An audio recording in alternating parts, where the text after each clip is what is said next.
It's Yeah. happening. Yeah. And you know what it really is this was before 2012 when we first started talking. Yeah. So I think we had to go through that date, had to kind of go through some of this stuff. You know, I just think it's timing. It's just sort of kind of one of those cosmic timing of things. So what this is really about is about everybody watching this. This is about people and about awaken to your own nature. And what is your own nature? So we all talk about these orbs now that are appearing in digital photography. Have you seen these before? Yes. Okay, now you look at that holographic God fragment. See the holographic look to that? What is that? Everybody will go, well, what are these orbs? And what I thought I'd first do is try to give it a scientific explanation of it. And my background is in telecommunications, like the core switching. So I know all about voice, video, data compression, all those kind of really complex algorithms that are used in that. And I think why these orbs are appearing in digital photography is, in the old days, if you were going to take a picture of this book with a camera, it would just take a mirror image of what you're seeing, 100% of that image mirrored onto a film, and that's what you would get, is that mirror image. Well, with digital photography now, it doesn't work that way anymore. There's actually a computer in there that'll digitize. So even though it still looks like a square book or a round circle or whatever that's in that digital photography, it's pixelating things. So it's only taking a little sample there, a little sample there, a little sample there, and then reconfigures that sample, right? So if you take a picture with a digital photographer, and one of these orbs, these are fifth dimensional now, or maybe fourth. I think they're fifth dimensional. I don't really know, but they're probably fifth dimensional. So when you leave the soul, these are our souls without a body. This is when you're not in corporeal form. This is what you look like. This is a soul without a body, basically. And the reason they're appearing in digital photography. So if you took a picture of me right now with a digital, and there was an orb, my spirit guide, or it could be whatever sitting behind me oscillating at a fifth dimension, when that shifting, see on my hands, like when that picture's taking, that shift, that dimensional shift is appearing in these photographies. You're getting a holographic representation. They're usually not very clear, but that's why these digital cameras are catching this. It's that anomaly between each pixelation. There's enough oomph in each pixelation to give you the image of whatever it is. And I've researched these things. I even knew a kid that there's pictures of these things around him, and they change size when they're right in front of him. They're like this big, and at nighttime by his bedstand, they were this big. These are souls that are watching over us, or souls that have just recently departed. A lot of times you see these as a flashing light. And then when I was told to go to the hospital, I saw one of these orbs go by me as a flash. So a lot of times when you're at a funeral of a loved one, you'll see one of these, or you'll just see the flash. And sometimes it's too quick, but it's just a loved one coming to say, hey, I'm okay. I'm in a good place. I'm just past. We grieve way too much on the moment of death with people. These orbs are us. This is us. This is me and you. This one here is you, Alfred, and that one there is me. That is us without a body. And it's multidimensional. So when it passes over, it can go anywhere in the multiverse if it wants to. I think there's been a bit of a recycling with this matrix, or whatever you want to call it, where they kind of hold them down to earth, recycling a bit too much. But that's just a minor thing. That whole mechanism, I believe, is going to fall apart too, and we're going to kind of be more free. And a lot of people might not want to leave this planet for another 10, 20, 100 lifetimes, because things are going to be pretty good down here. I really believe that it's going to shift. The shift is already happening. But now when you look at that orb, do you see something in it? Do you see how there's a little wheel inside that? Can you kind of see that little image in there? Yeah. Now, that's the true image of the Creator. When we're made in the image of the Creator, it's not these bodies. These are just coats that we use temporarily. Like, they eventually go back to the earth and rot. This thing is timeless. It moves on. It goes. It's growing. It's soul growth. But the thing is, when I had my near-death experience, I left my body, my brain, which most people think consciousness is about what's in your brain and how much you've learned and how you've processed it. That's not consciousness. That's not higher consciousness. when you leave your body, the person that was on that trip was the person talking to you right now. Everything I'm saying, everything that you hear me saying, that consciousness was still there. Even though my big brain and my big fat head and my body was laying down there dead on some table, that consciousness was still there. It was, so I know just from only 2 years ago for a fact that consciousness is not your brain, and it's not your, it's not this. So can you give me 2 seconds here? Yeah, sure. I'll be right back. Okay. Okay, we're back. Okay, so these orbs are basically humans without bodies. So when you're not in corporeal form, and corporeal form is just when you have a body. It's an old English name. When you leave your body, that's what you are. That has to go through the lower astral, has to go and then recycle again and come back into another body, or maybe if it's enlightened, it can go to peri-nirvana and go higher to a higher world, or stop the incarnation cycle. But that image, everybody's talking about these orbs in photography, but guess what, Alfred? We missed something big again in this. Really, really big. So that image is in the Kalachakra Tantra, it's called Kalagaya. And they call it this, like the sacred image of God. Now, in Buddhism, we got these Dharma wheels. You see this Dharma wheel over in Buddhism? So they have a term called the wheel of samsara. So that's the wheel of birth and life, this cyclic existence that we all live in is called samsara, and they represent it in these Dharma wheels.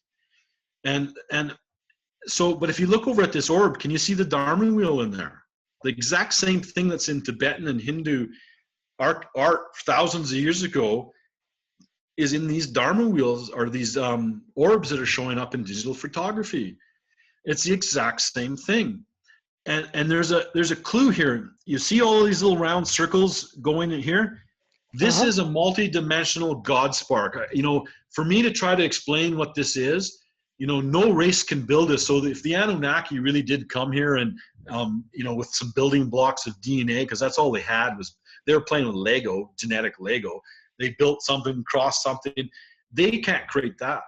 So it doesn't matter what you do in another planetary system, you don't create the soul. You don't know what souls are coming in if you did something like that. And I think that's possibly what happened, is they created something, and much older souls than them came in, which is us. We've been kind of messed up with ever since, but we came in, and, you know, we probably within 10 years started showing art that surpassed theirs, maybe writing that surpassed. I think we probably, I'm just trolling the Anunnaki a little bit here, but I think that our abilities exceeded theirs. Like, you look at some human paintings or some beautiful Mozart, or, you know, we can do incredible things, humans. We really, really can.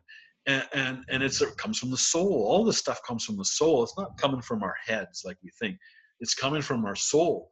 So all of these little dots are many lifetimes of experience. Our whole soul existence is in this orb, and it's powerful. This is what's getting vampired. It's not the energy of our physical bodies that's nourishment. It's the power of this inner God light. It's very, very powerful. It's like 1 billion times brighter than a sun. It's a powerful, powerful thing, and that's us. That's our soul.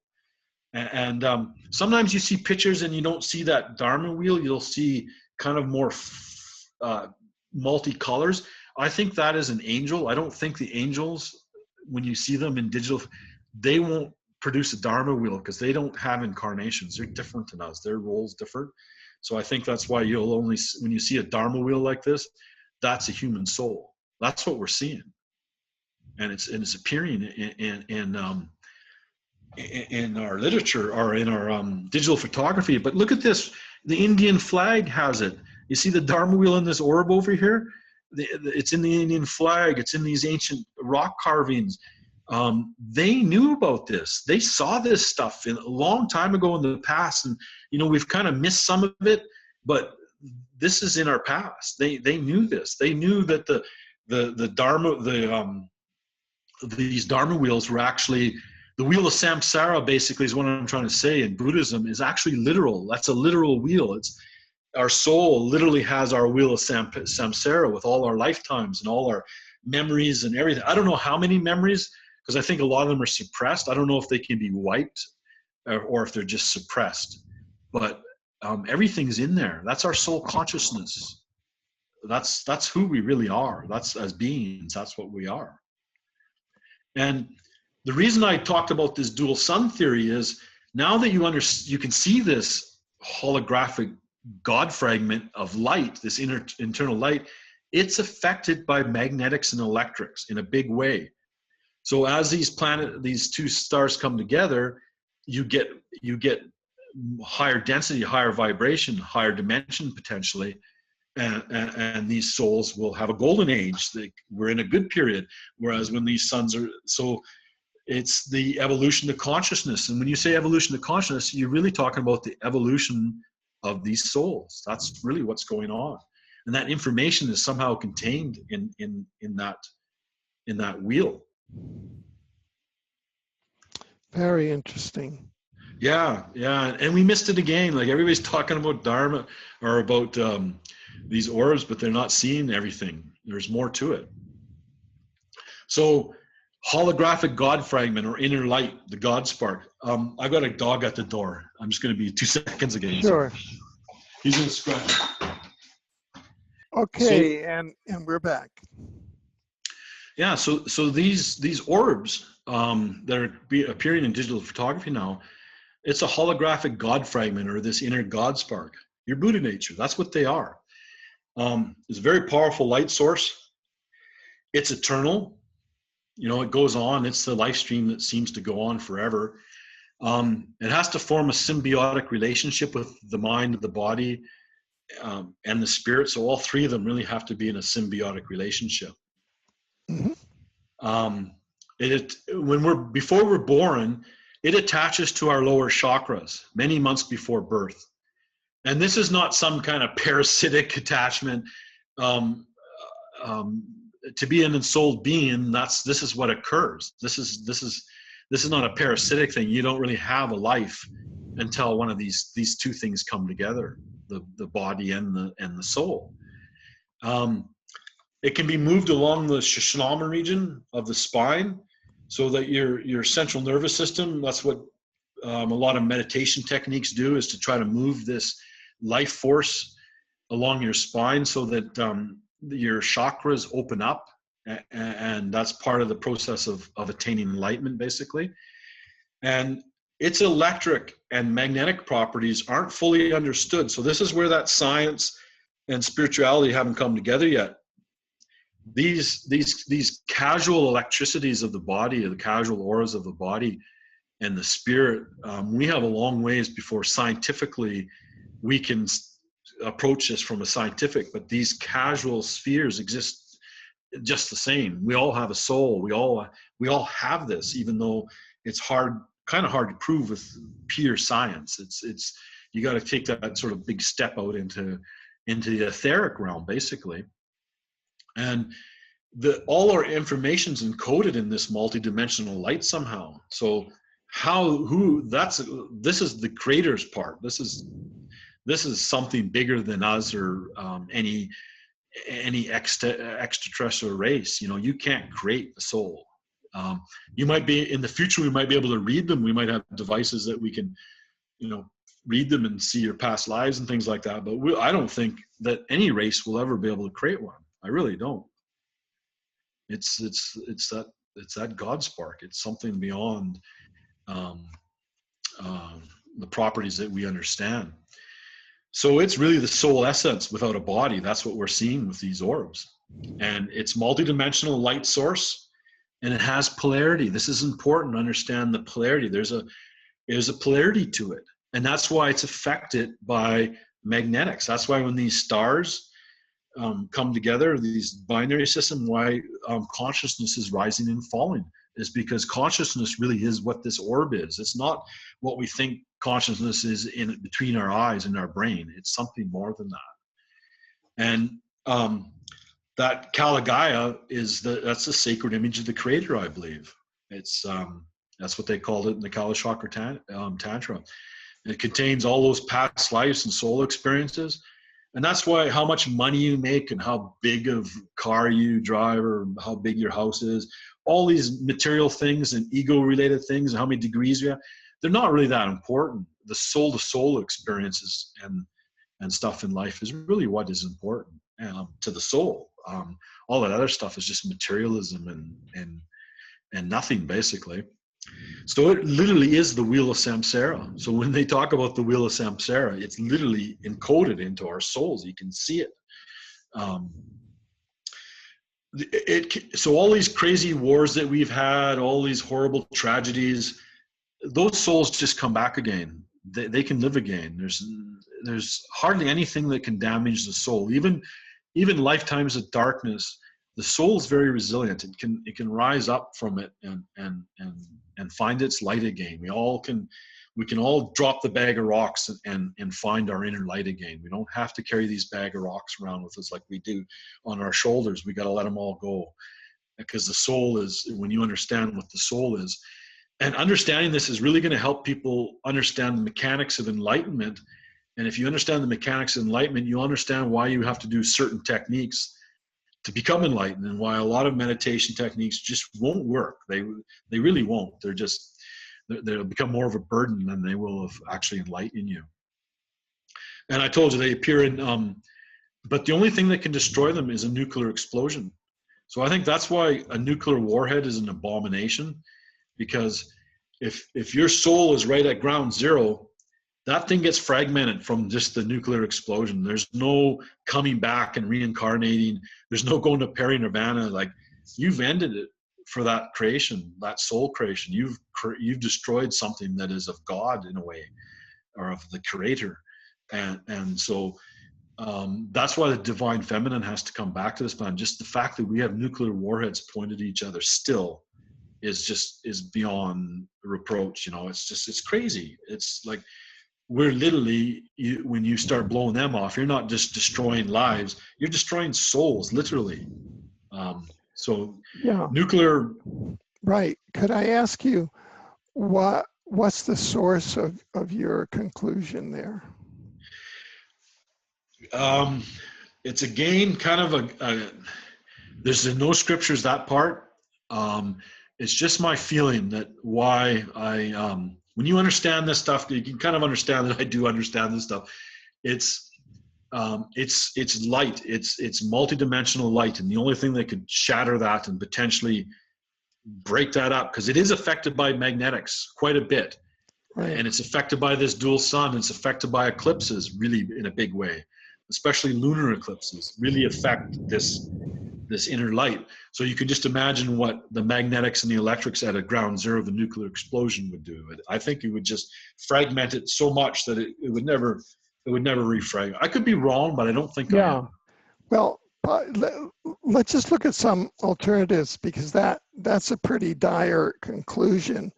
Yeah. And I would rather live with hypotheses. Yeah. That's not a conclusion. Yeah. And here's some, because that's an area that we've looked at in exopolitics a lot, because we've had extraterrestrial vehicles appear around nuclear missile silos and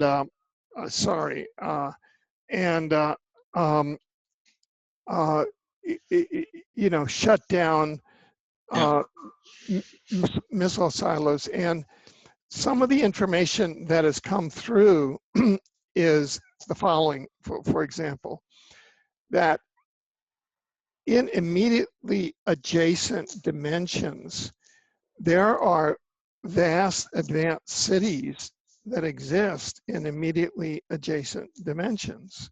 These are advanced cities, say, that exist in 5D. And that if there were a nuclear war on Earth, it would destroy those cities, not at the soul level, but it would destroy those cities at the etheric level. Yeah. In other words, at the energy level, because souls are non-local. They're not located inside a universe.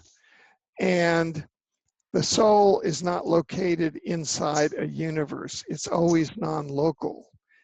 And so it may be, and this is an alternative hypothesis. In other words, that the reasons why we're in a situation of over-control by advanced extraterrestrial civilizations that are monitoring us with regard to nuclear weapons and have prevented nuclear wars from breaking out ever since 1945. Yeah. One of their purposes is because we're surrounded by very advanced metropolises and societies in adjacent dimensions that would be damaged and affected by a nuclear war in our third density. And so, as an alternative hypothesis, I would say that the damage from a nuclear weapon is more toward the holographic time, space, energy, and matter realities, either in a 5D or 4D, and not to the non-local God fragment. I just offer that as an alternative hypothesis. And I understand that it's a matter of, that we could have a dialogue on this that would go on. Yeah, I can see where you're coming from, but that orb of light in everybody, it's in you right now where you're sitting. It's sitting in all of us right now. So if you were at ground zero, it's going to be affected by that energy and that massive everything. So I kind of think like I saw one on CNN once where the U.S. shot a missile and that UFO came in and started shooting lasers at it. I really think they're stopping it just because of the horrible damage it does to creation. Yeah. And so it may be that the orb is the etheric body of the soul. I'm just offering that as an alternative. That is that the soul is a non-local body, and just like you can have a lot of, it's a complex mechanism when you incarnate into here. Yeah. The orb is like a sheathing that the soul uses in an incarnation. I'm just offering that as an alternative, because my understanding, and let me just show you where I'm coming from, is that, for example, I spent a lot of time studying the trial of Lucifer from the Lucifer rebellion. And before souls are extinguished for cause, there is a long legal process.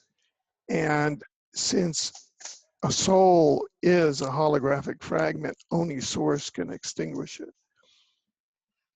In that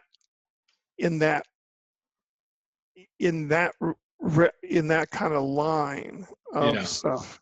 So I just offer that to you, and I don't want to hold up your presentation anymore. But I just wanted to, in the spirit of a seminar, raise that as a possible alternative. Yeah. I probably wouldn't accept it. I'd probably continue saying that is everything. No, right. And I am of the never say die school. Yeah, no, I could be wrong too. Because when we're talking about this, we're talking about something that nobody really knows all the answers to. No, I understand. And so I'm of the Ibakusha, in Hiroshima and Nagasaki. Those guys are back in, and they're fighting for, Japan not having nuclear weapons. Yeah.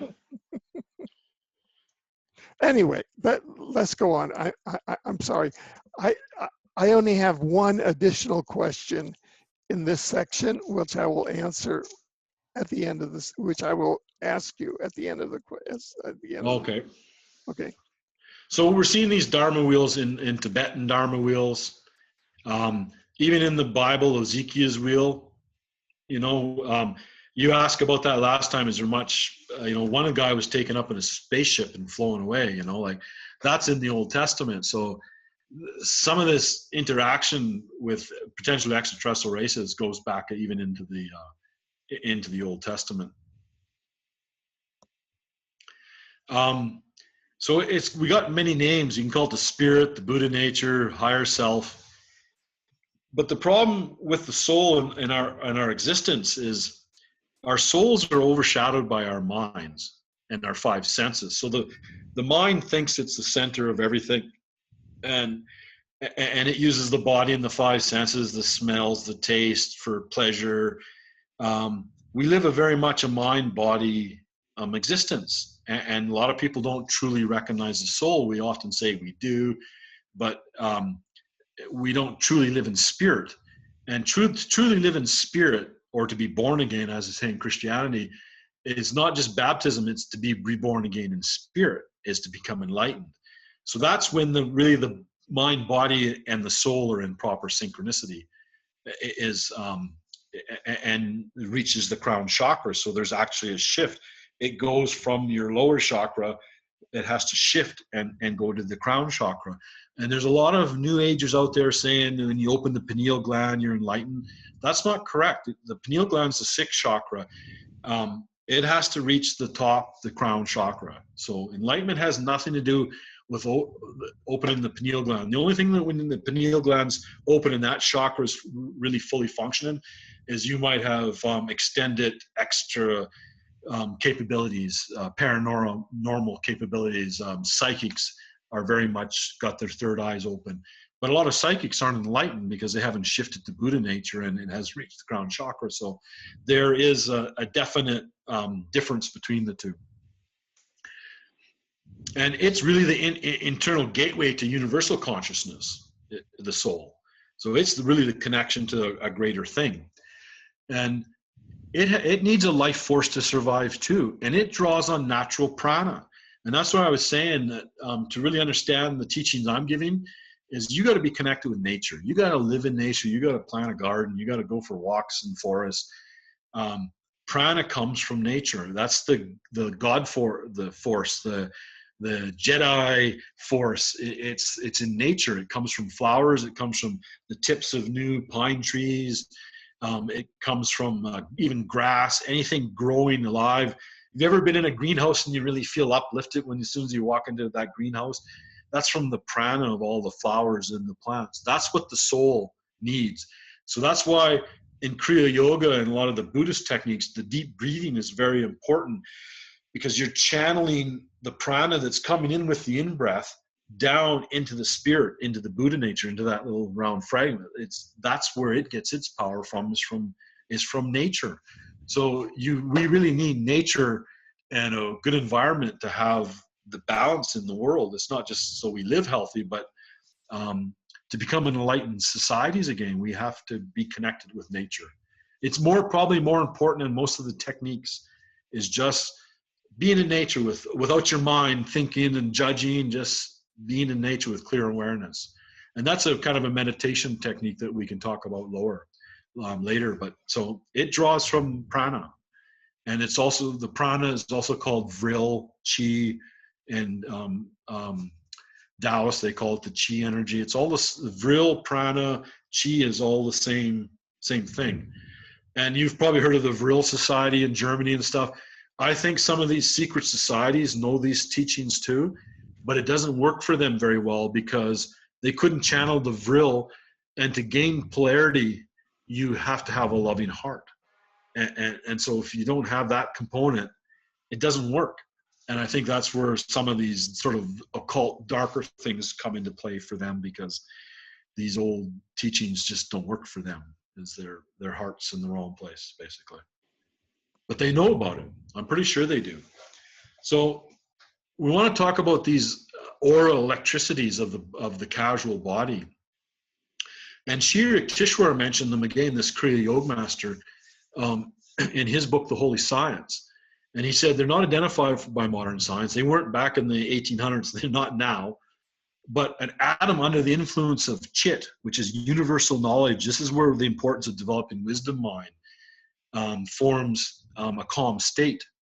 So this is where meditation actually works at the atomic level. If you're meditating a lot and you've get into a calm state, you're getting into that first phase of really getting the benefits of meditation.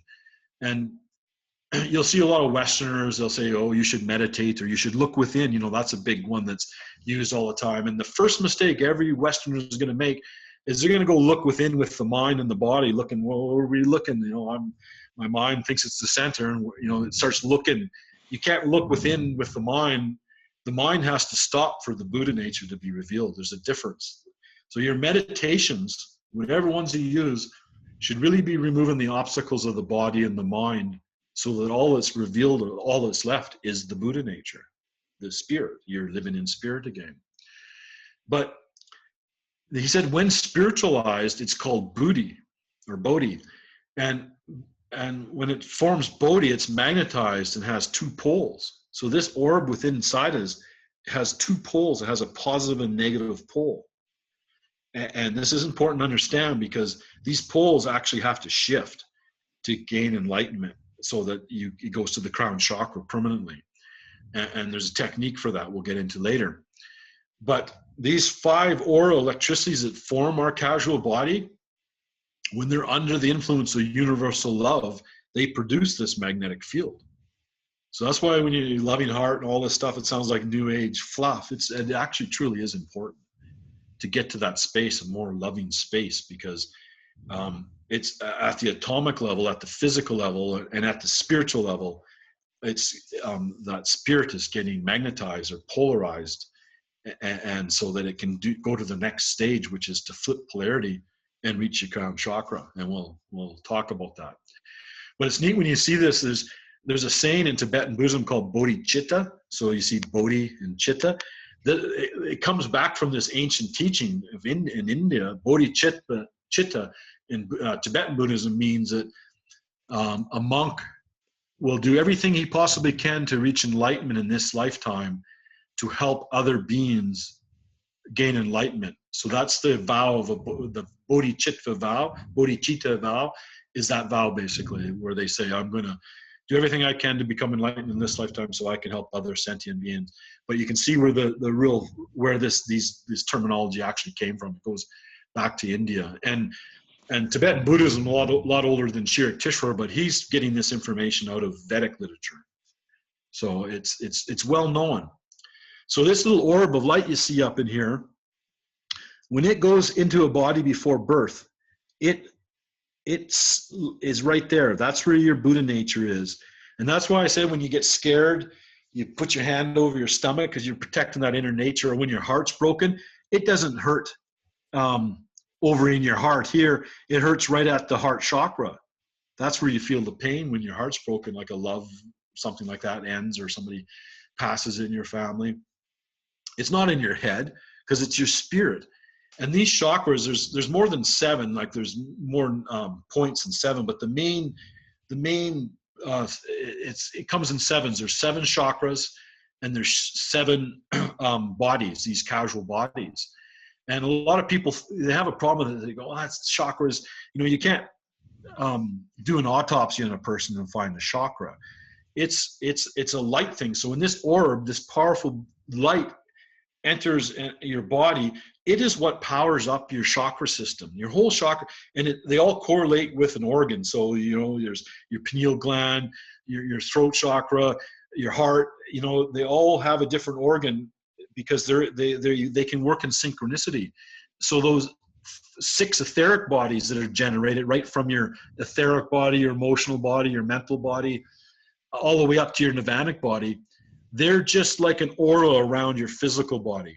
So when you have lucid dreams and you leave your body at night, some people can do this. You probably have.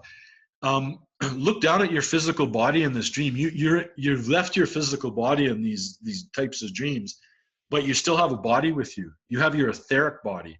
So it's not it's not your hands that you see, and it's not your physical body, but it's still there with you. So because it's in a higher dimension, then that orb is really a 5th dimensional thing that's attaching to a 3rd dimensional body.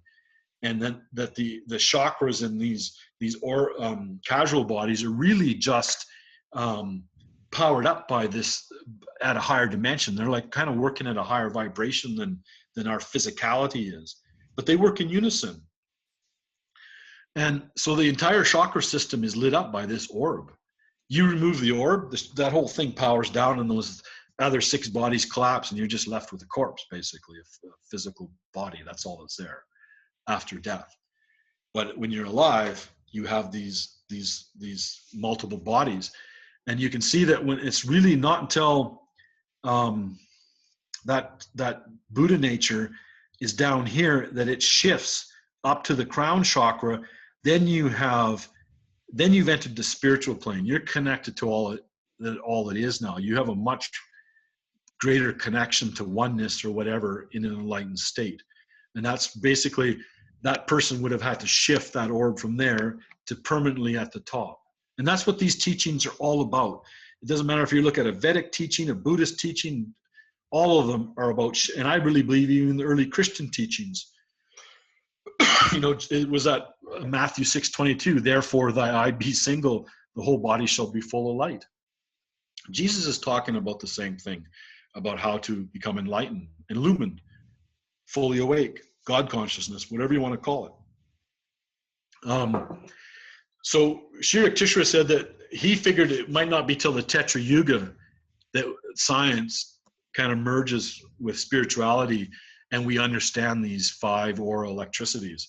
But he identified them back in the 1800s. And the Vedic literature goes back, the Rig Veda goes back to anywhere from 500 to 1500 BC. There's some people saying that Zoroastrianism or whatever is the oldest religion. It's not. The Vedas really are.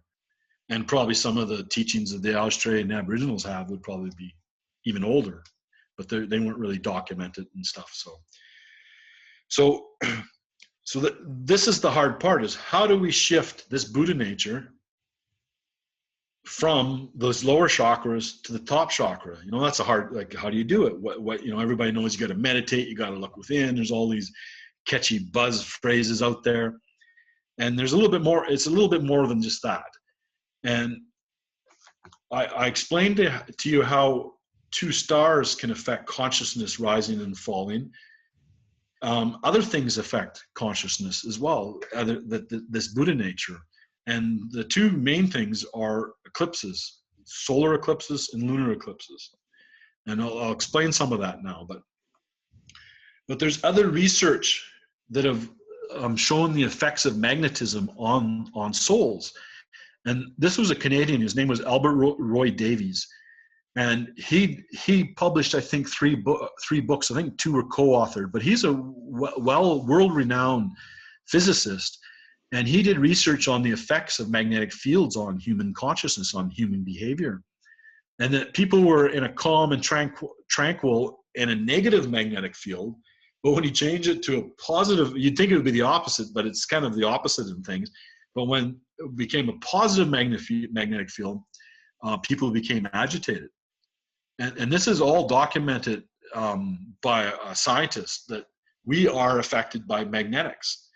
And I know for a fact that having my own near-death experience and feeling my own consciousness when my body and my brain weren't around, these magnetics aren't really the changes. The consciousness is not being changed by the physical body. It's being changed at the spiritual level, at that magnetic level of the soul within. There's probably some effects on the physical body too, but the greater effect is the magnetic and the electric effects on the soul or the spirit within. That's what's really getting affected. And that's what in Albert Roy Davis' experiment, they were physical people getting under these magnetic fields, but I'm pretty sure it was really the soul that was getting affected by it, not so much the physical body. And then, we talk about these 2 stars, how they affect consciousness, but then, all of Western and Eastern astrology is basically how you can be affected by the position of the star, the location of stars and planets when you're born, right? And a lot of that effect, I think, is not so much on the physical body again, it's on that spiritual, on that orb, on the soul, because we are connected to the multiverse. Even that stuff's a little bit more subtle, the connection from all the stars and the nearby planets, than probably you would get from a dual sun coming in and out. But they all interplay. Everything's interconnected. If you understand oneness, you understand emptiness, everything is interconnected and it plays with each other. And it's very much a magnetic and electric kind of thing going on.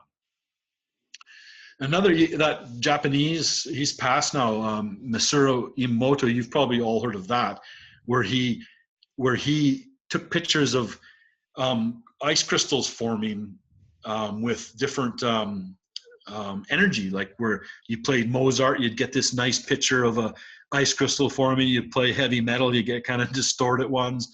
I Will Kill You, there's a really awful snowflake, and then Love, there's a different type of snowflake. How the crystallization of ice is even affected by the consciousness and the emotions that are formed when the person is around it.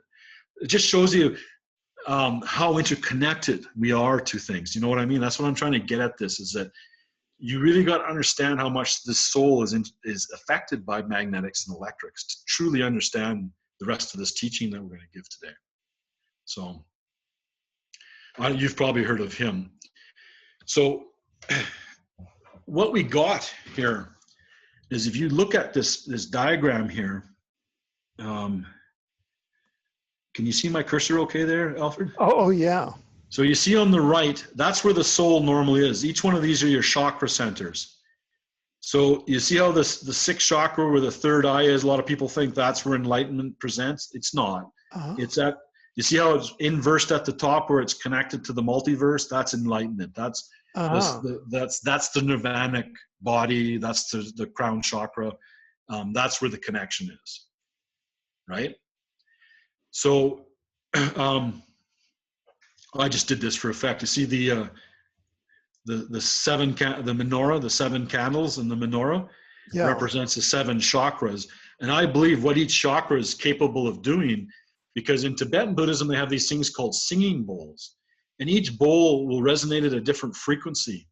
And I don't know if you read this part of my book, but when you go all, you'll feel a vibration at the top. If you go om, om, you'll feel the vibration.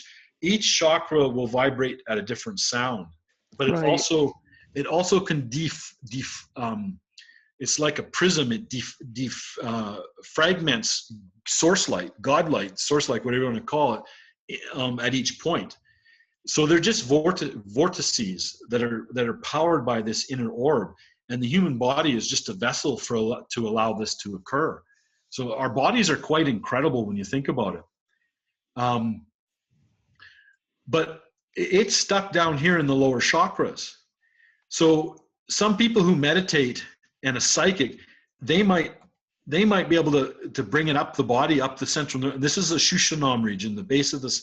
Basically, your spinal column is what the Kriya Yoga masters call the Shushanam region of your spine, and that orb has the ability to move up and down this region. You see.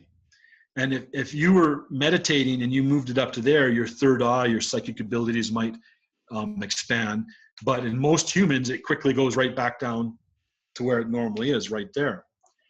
So how does one shift this Buddha nature to the crown chakra? So you're over here, where it's at the top of the head, at the crown chakra, and that person is enlightened. So there's many techniques. There's Kriya Yoga. You can do Vipassana. Like there's all kinds of meditation techniques. But the only thing the meditation technique can do is slow the mind down. So what I'm going to do is, I think we need the full screen. Can I get out of the share screen just for a bit? Yeah, just you go up to the top. Yeah. I think, and it says end share screen. Okay, there we are. Yeah. So you can probably see me a little bit better now. Yeah, and let me go to you. I'll put you on speaker view.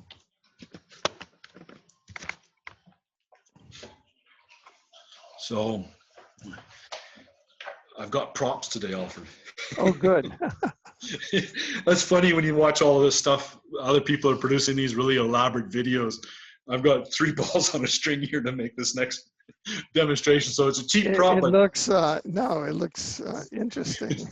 It's interesting because have you ever read the Old Testament? Some of your you got to make sure Peter Kling watches this whole episode. I think he'll be really into this.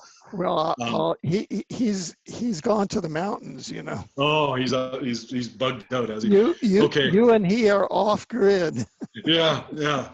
It would have an interesting, good guy to have a beer with and have a discussion with. But so we got these 3 balls on a rope, right? So in the Old Testament, there's I think it's in Isaiah, where it talks about the key of David, and it's a key that can open can open one door so that it never closes again, and close another door so it never opens again. So a lot of people think, well, is it a key, like the key of David, right? I think it's a spiritual key, this key of David. And remember how I told you in the multiverse, everything's connected, right? Everything in the multiverse is connected. So maybe it's just not technique that helps assist somebody to awaken. Maybe something else occurs. Maybe there's something else in the multiverse that assists in the awakening of human consciousness.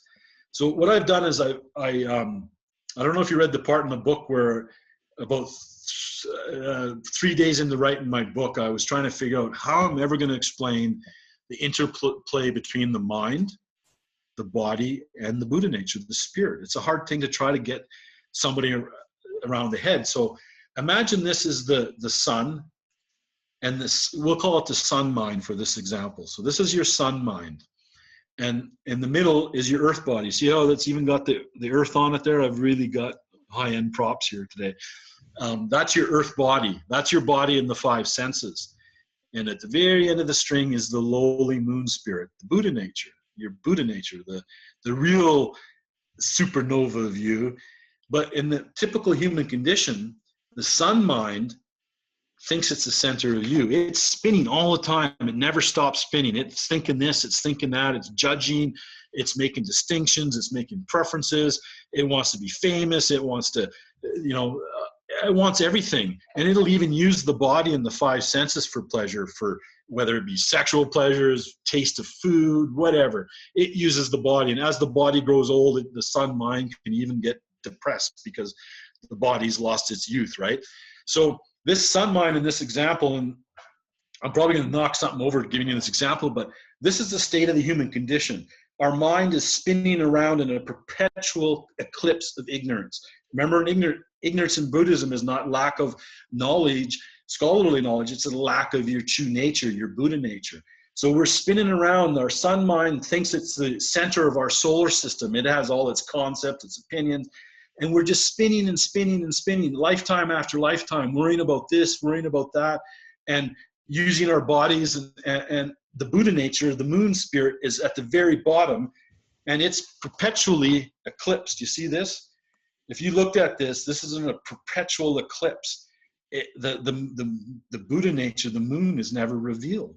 The moon spirit, it's eclipsed deep into the body, just like the chakra. That's what this example is. So if this is my mind spinning, this is my body, and deep in my body is my Buddha nature, my spirit. It's not acknowledged because my mind's just spinning and spinning and spinning, thinking this and that. That's what meditation needs to do. It needs to stop the mind. And the first mistake, I know this looks silly, but the first mistake to stop the mind is we try to meditate by using the mind to stop the mind. Paradox. Can't do it that way. This is why nature is so important. If you can just walk out in nature with crystal clear awareness, you don't have to close your eyes, you don't have to sit in a rigid lotus position and meditate all day, even though some of those techniques are helpful. You have to learn to stop the mind from spinning. It has to stop. Otherwise, you'll never have rest. And when the mind stops spinning, what happens is the Buddha nature that's stuck in the lower chakras will flip polarity, and it'll quickly rise to the top, and you'll become illumined. That's the halo over the head that we talked about in the first series, right? But how is this a key? Why are all these ancient sites? Why was Stonehenge made? Why was Göbekli Tepe made? Why are the Nazca lines in Peru? The Antikythera Thera device that they found, they're all used for predicting eclipses. And this is a total lunar eclipse. You see on this key? This is a total lunar eclipse. So guess what? When Shakyamuni Buddha became enlightened, it was on a full moon night, and it was a total lunar eclipse. And what happens during a lunar eclipse is these magnetics that we talk about are greatly changed. The sun is a charged plasma sphere. The earth and the moon are kind of too, even though they're physical bodies. When these three bodies are in alignment, a perfect alignment, which is a total lunar eclipse, the Buddha nature, everything, the 0 point that we reach, that is the time to shift the Buddha nature. So it's not just technique, it's timing. We've been missing this for 2,500 years. It's in all our ancient sites, and I'm going to show you how those sites all worked. Any mathematician can refute it and try to say no, but it's there. It's why.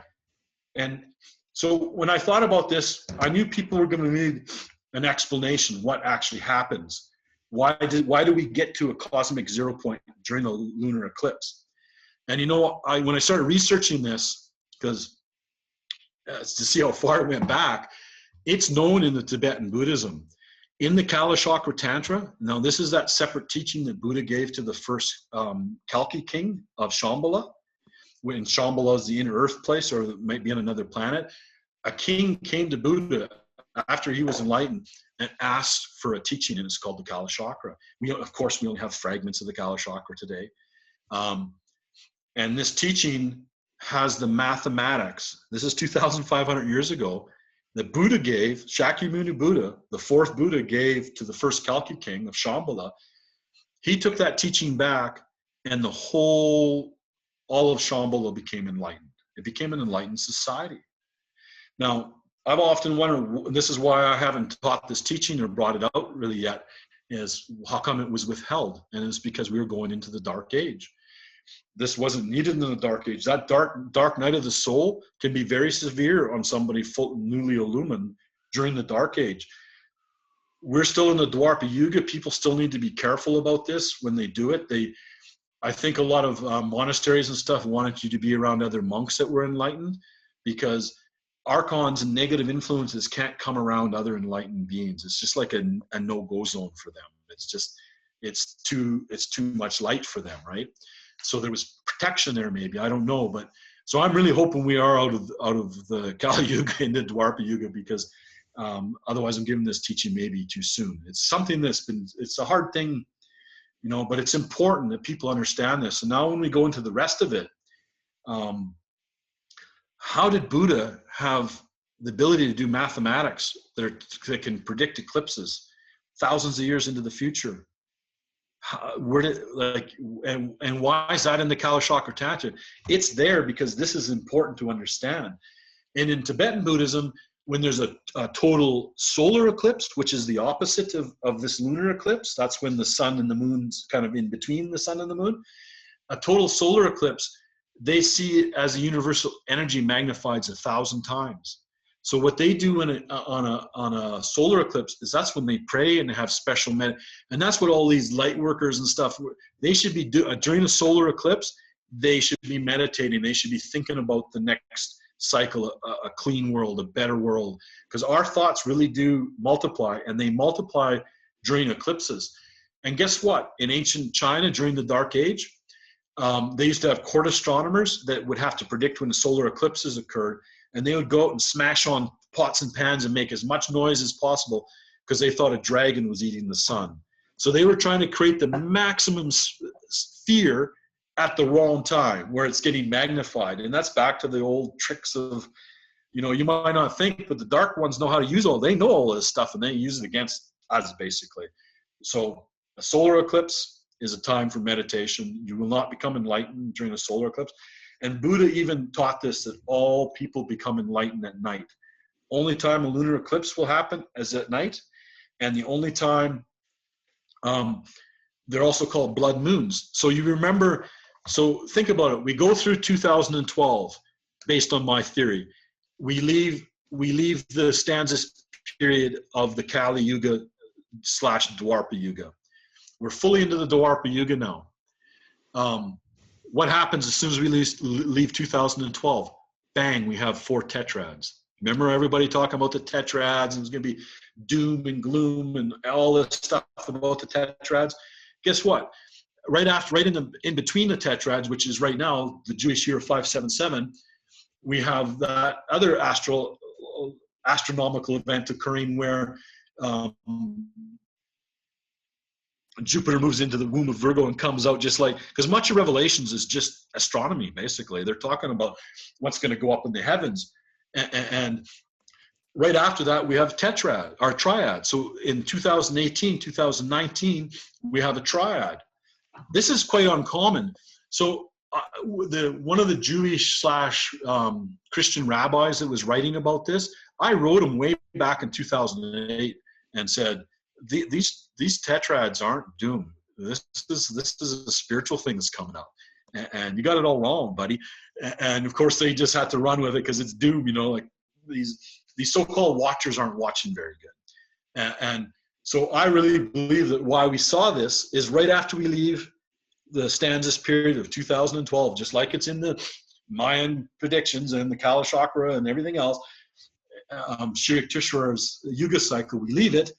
Bang, we get these whole series of eclipses, and they're always going to happen. You don't have to race. You don't have to make this the race that you got to go out and watch the next lunar eclipse to become enlightened. You got to get your spiritual foundation right first. But if you knew, you could be right now, Alfred, you could be an advanced monk that's been doing Kriya Yoga for 20 years and you're not illumined yet. You simply, by knowing what I just taught you just now, could take 20, 40, 50 years off you becoming enlightened. Or lifetimes. You mean by knowing when the next lunar eclipse is? Now, doing your technique during the lunar eclipse. During an eclipse. Now, for those of us who are don't have our farmer's almanac, what is the best way to know when the next lunar eclipse is coming up? Well, luckily now we don't have to build Stonehenge and Göbekli and these arithmetical ground devices to predict them. We just have to push Google when's the next eclipse, and NASA and all these sites have it all there for us. So we got it easy now. We don't even have to go out and measure these devices and stuff. Right. But now. Yeah, go ahead. Now's the really cool stuff. Like, so this is what happened on the night of Shakyamuni Buddha, and we'll go back to the share. We'll get back up on the share screen now. Okay.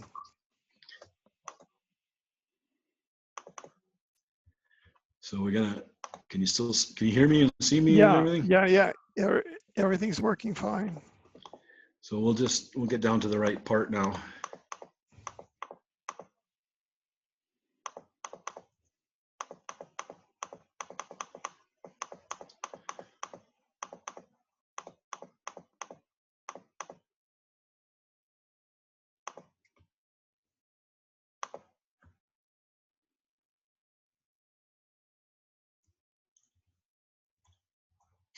So now here's a theory that, I welcome other people to participate in this section of it now, because this is the part I don't know. I don't know everything here. There's three properties of matter that are fairly well understood: solids, liquids, and gas. But we don't really understand plasma. And the sun and the dual sun, all suns are charged plasma spheres. So I really think that when these alignments occur, when these lunar eclipses occur, it really affects the magnetic and electrical properties that affect the spirit. They affect the soul.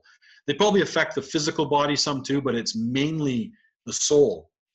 And but I'm not 100% sure, because I don't know if you've seen some of these recent videos of large towers on the moon. Have you seen that? Possibly, yeah.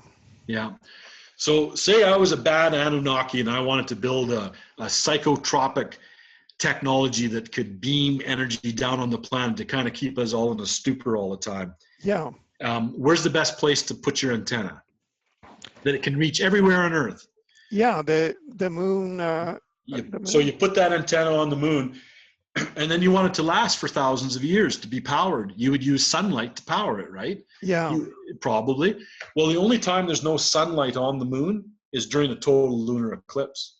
So maybe during an eclipse is when the moon matrix actually gets shut off for 3 hours. And that's why. Oh, reaching Oh, attain enlightenment. brilliant. Brilliant. I have this horrible feeling that that's the actual what's going on. But Wow. I propose both theories in my book just to insurance. Maybe I'm right, maybe I'm wrong. I don't know. It doesn't really matter Right, to me. right. Well, that's very, very interesting. And maybe that's why the US was chased off the moon Yeah, after the moon landing. yeah, yeah. And I think that maybe they're trying to replicate some of those frequencies off cell towers and stuff too, so that eclipses can no longer really work either. And if you look in the Tibetan history, a lot of these great sages and stuff, they retreat to caves. So maybe the shelter of the cave. And if you look at the fall, kind of where I said where the Anunnaki came back 4,500 years ago, all of a sudden we have all these races going underground. Why did they go underground? You know what I mean? Yeah, And here's another interesting one. You know that Sri Chaitanya Mahaprabhu, that Indian sage I told you about? yeah. Well, he was an incarnation of Krishna. Guess what? He was born on a night of a total lunar eclipse. Hmm. Do you understand what that means? This is an Yeah, incarnation of Krishna born on the night of a lunar eclipse. I think that it was by design because he came in when the matrix was down, and maybe the real reason was that future followers of his would do their practice during eclipses, and we just missed that. We miss things over time, right? yeah, And there might have actually been a bigger reason why this great sage was born during the night of a total lunar eclipse, yeah. the Now, last known incarnation of Krishna. yeah. Now I'm blocking on the name now, but there's a sort of chamber that one can build that blocks out some of the radiation. Do you? It has a scientific name. Perhaps it'll come to me. Over the It is pyramid. used. It is used. We use it when we are photographing targeted individuals. You know, people who are being targeted by directed energy weapons, which are sort Oh, of, okay. yeah, and it's a done in that chamber. Anyway, it'll come to me. Yeah, I was just thinking that to get some of these chambers and to meditate under those chambers. Yeah. Oh, and another thing that when I started researching this is I couldn't believe how many times in history the eve just before a major battle was a solar eclipse. So these solar eclipses magnify energy by 10,000 times. That's what the Tibetans believe. That's actually in their scriptures. So what a better time for dark ones when they're doing their illusion farming through wars and all that other crazy stuff is to get one of these banged off just before a lunar eclipse or a solar eclipse so that they can get the magnifying effect of the energy. Right. So it's the multiverse plays a very important role with those dual suns, is the rising and the falling of the con, and then closer together, because this is very close, right? The Earth, Moon, and the Sun. This is relatively powerful magnetics going on when this occurs. It affects the magnetics and the polarities. And Buddha said that every person will gain enlightenment at nighttime. Unless you're doing Shaktipat, that's when a master will touch a student, an old student that they see that might be stuck. Right. They can actually push that Buddha nature low and cause it to flip, and the person can become enlightened. But that doesn't happen very often. That's usually a high soul that they do that to. They just know it's time for this person to wake up and complete their mission, and Right. old Guru might come back and help. And that's what Shaktipat is. What I also want to explain about is you've heard about Tantra, right? Yeah, but there's also Kundalini experiences. Have you heard of them? Yeah. It's all the same thing, Alfred. So if you see this over here again, if you see how the orb is quite small right there when it's in the lower chakras, when it flips. Now here's the technique. Buddha left an important clue to us. Buddha was almost dead from practicing extremes forms of yogism. He let his body deteriorate. He almost died from starvation because he was taking it too far. That's where the whole middle way in Buddhism came from.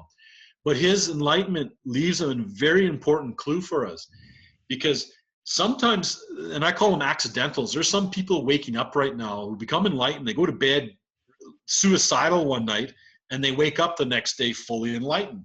And they don't know what's happened. They don't really have a complete teaching to give. They kind of know elements of a teaching. Their old souls, good merit, they awoken because of who they are as a soul. And some of that suffering made a big cause because they don't really fit in this environment. These are highly spiritualized people, right?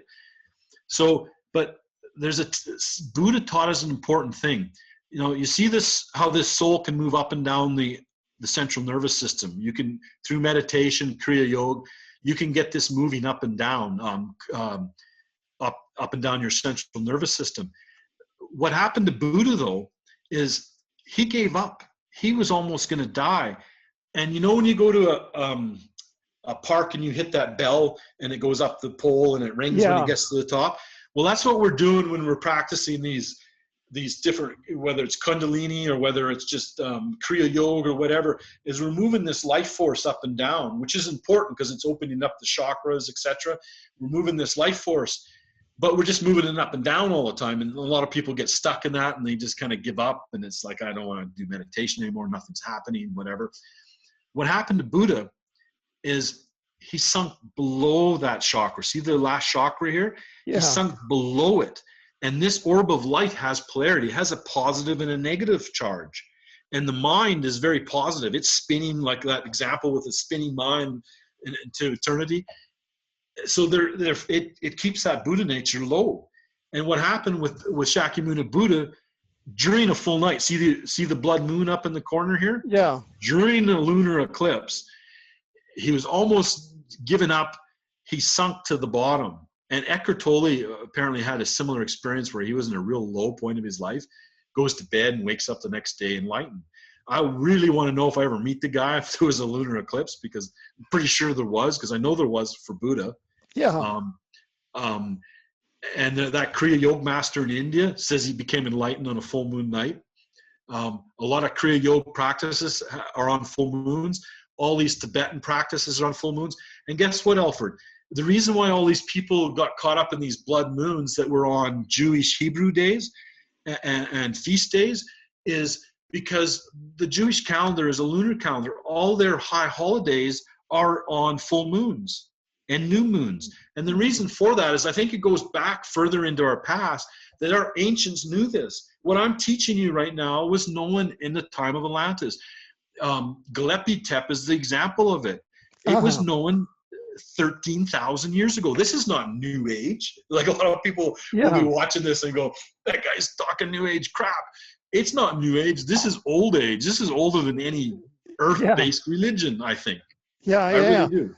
Now, what is the relationship of a full moon, a new moon, to a lunar eclipse?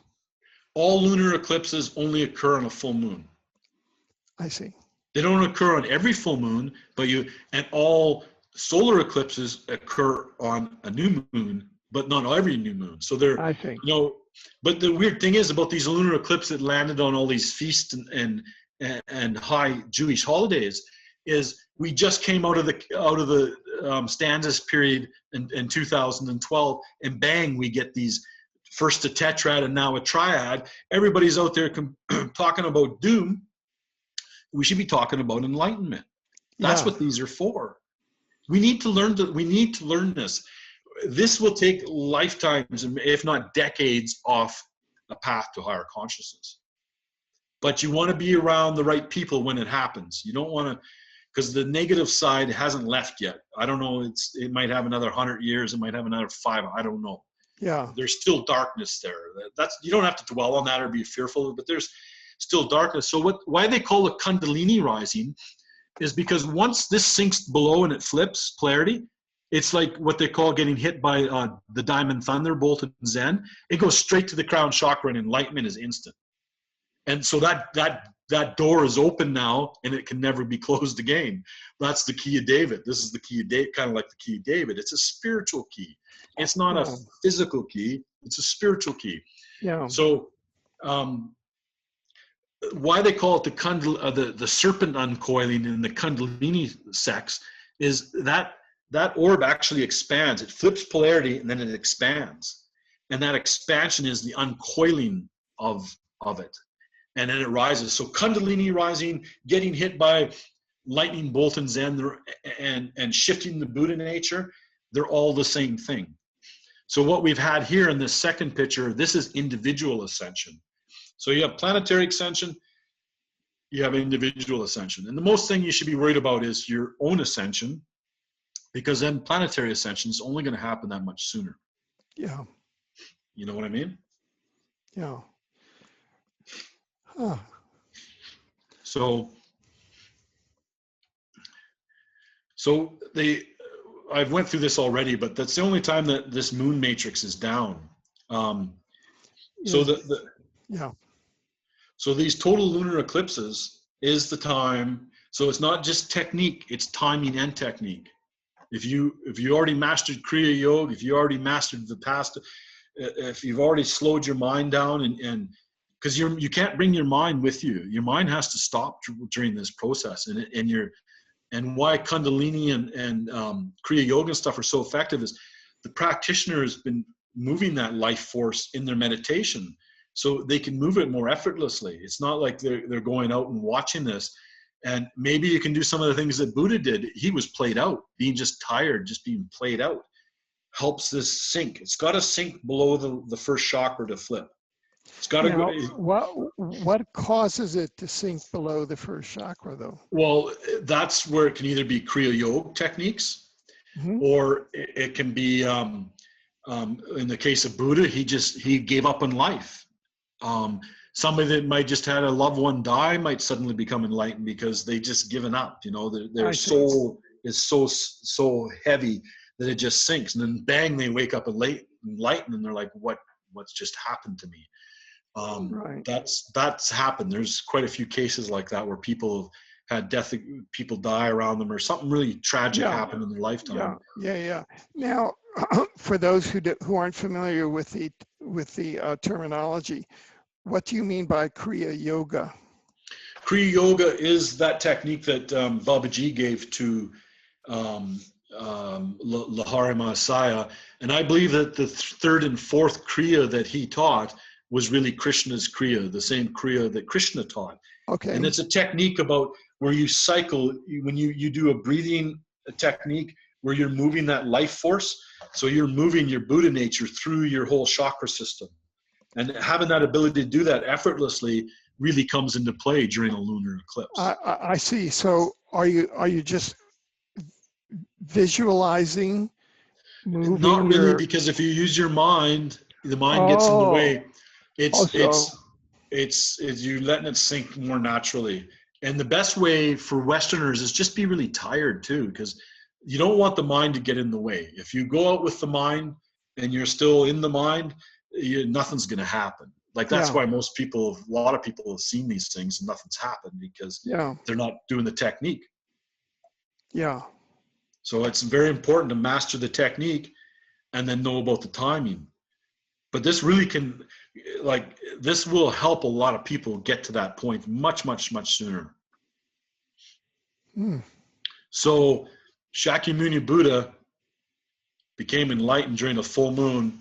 And this is not in any scriptures or anything, but I would put it, based on what I know and what I've experienced, I would put a 99.99% probability that that he was under a lunar eclipse. So then this is where it gets really interesting. I started back engineering this, thinking, well, this has got to go back into our history more. There's got to be more to this. Because once I read that he taught this is in the Kalachakra Tantra now, this separate teaching that he gave to the first king of Shambhala, but he didn't give to everybody else. And then he also had 1,000 monks that traveled with him who were all enlightened. So he had a pretty good technique of every monk that kind of was around him was enlightened that he knew of. But we were heading into the dark age, so it wasn't time for this teaching to be revealed kind of like Padmasambhava hid the book of the Tibetan living in the dead for 700 years. So it was for future generations to find. So let's just talk about this Kalachakra Tantra. Now in Tantra, it also gets quite abused in the West. Most people think Tantra and they think sexual practice and become enlightened with sex. What most people don't understand about Tantra is in the Vajra teachings of like the Tibetans given some of the real Tantra schools in India, there is the three yanas, the Hinayana, Mahayana, and Vajrayana that they master, that they complete.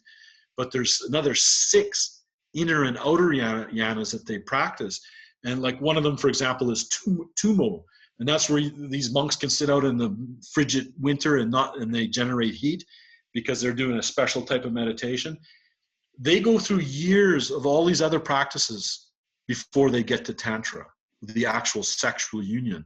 And why the sexual union can enlighten people is if you're with a consort, somebody who's a Tantra practitioner, a real authentic one, not some of these ones in California that, you know, want your credit card and want to have sex within the first week. It's not like that at all. Like Tantra really has been kind of twisted all the wrong ways, which is no surprise coming out of the Dark Age and Western mind, right? But in the sexual union, that orb, that Buddha nature, if you're with a master, they can help pull that below that lower chakra, and that flip occurs, and enlightenment, the Kundalini rising, the coiling of the serpent, or whatever you want to call it, enlightenment. So Tantra really worked. And if you go back to the Galupa tradition in Tibet, which was started by a famous monk called Dzongkapa Kappa. Dzongkapa Kappa was the first guru of the first Dalai Lama and the first Panchen Lama. And he withheld enlightenment. He mastered the Vajrayana teachings and really brought sutras and the Vajra teachings kind of together. And he didn't attain enlightenment or get his rainbow body until the time of death, because he took the monk vows. So he didn't, a lot of monks actually will participate in sexual Vajra techniques to become enlightened. They go all the way to the end, and they do not become illumined until they do these Tantra practices. He withheld that, and he didn't get the rainbow body until the time of death. And it's kind of interesting, these people that do this at the time of death, it's like when a normal person dies, that soul leaves the body and whatever. A lot of these high lamas, when they die, they just step right out of their body instantly, and it causes a crystallization of the body, so the body doesn't decompose. Lama Tsongkhapa's body didn't decompose. And there's another guy, the 6th patriarch of Zen, his name was Hui Neng in China. His body he was like 800 AD. No, before that. No, it was about 800 AD, the time of him. And his body is still sitting out in front of this monastery to this day, completely preserved. Like, it looks a little bit weathered, but you would think it would be in way worse shape. To this day, they put new robes on him. And Yogananda, the same thing apparently happened with Yogananda when he died. So they kind of just step right out of their body crystallizes. So even the death experience is kind of different for them. But they say Tsongkapa got the rainbow body at the time of death. So he became fully illumined at the time of death. But we don't have to wait for the time of death to become illumined. If you know this technique, and guess what? When I started researching into the Kalachakra Tantra and the practices of Shambhala, all of the Dakinis, which are consorts, spiritual consorts, practice Tantra practices during total lunar eclipses. I'm not making this up. This is 2,500-year-old scriptures, and it became an enlightened society. So you don't all have to go out and have, practice with a Vajra master during a lunar eclipse. You can do it yourself too. You can do it. So Tantra works, but it works even better during a lunar eclipse. And it's just like Kriya Yoga or any of these other techniques. If you do the right technique and you stop your mind during an eclipse, you have a very good chance of shifting your Buddha nature. So, so he gave this first teaching to this first Kalki king, and his name was Sachandra. He returned. Apparently, he died only 2 years after he returned. And The Kala chakra is really measured cycles, external, eternal, and alternative. And its calendar is very similar to the Vedic one. So he would have, when he started investigating lunar eclipses, I believe, he went into the Rig Veda, he went into the Mahabharata. It's all mentioned in these books. And interesting enough, this is where we get into some really interesting stuff. They actually were tracking this stuff too, the Vedic side and the Kala chakra side. They knew all of this. It's in their literature. So the Kala chakra is really the Buddhist equivalent of the unified field theory. They explain the working of the cosmos, of atoms, the body, everything. And it's the 25th Kalki king that rides out from Shambhala at the end of the age on a white horse and to herald the golden age. Now, if you count it down, it's approximately 2424. But the first Kalki king died 2 years after he went back to Shambhala. So I really think that this 2,500 year period, we're in the period right now. Like, this stuff's going to happen with probably in our lifetimes, potentially even. But we're in the zone now. This stuff is going to happen. Amazing. But we're going to change the world, all of us individually, because we're all going to become enlightened, and we're going to anchor the golden age into the planet. That's what this is about. But the golden age is 10,000 years off.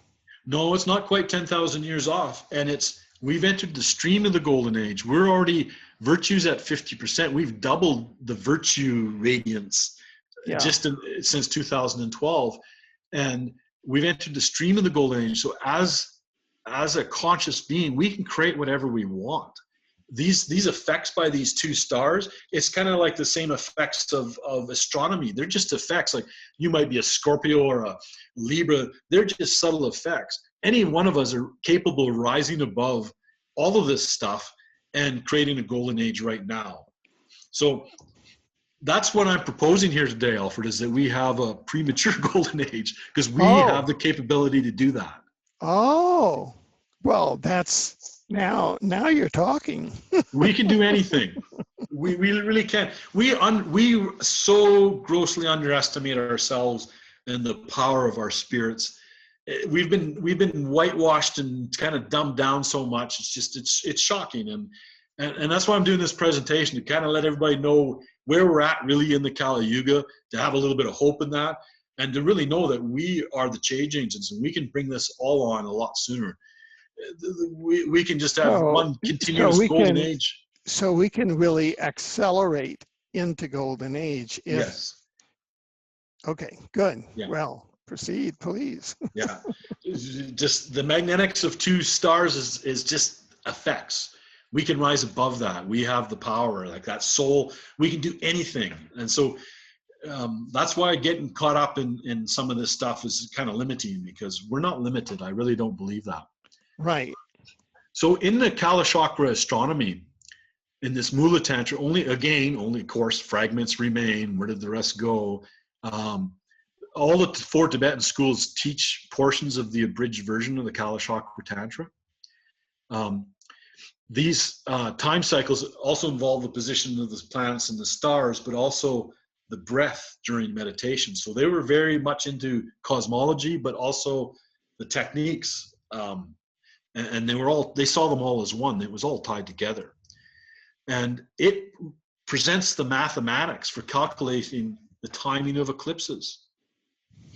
Why? There's a reason for that, because they're important spiritual times. And they had this Vajra practice in Shambhala they did this during the lunar eclipses. So this higher Tantra practice, they did during a lunar eclipse.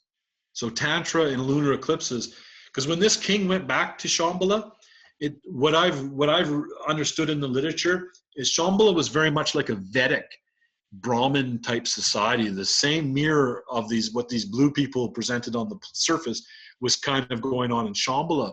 And he had to come back with this teaching that I'm giving you right now.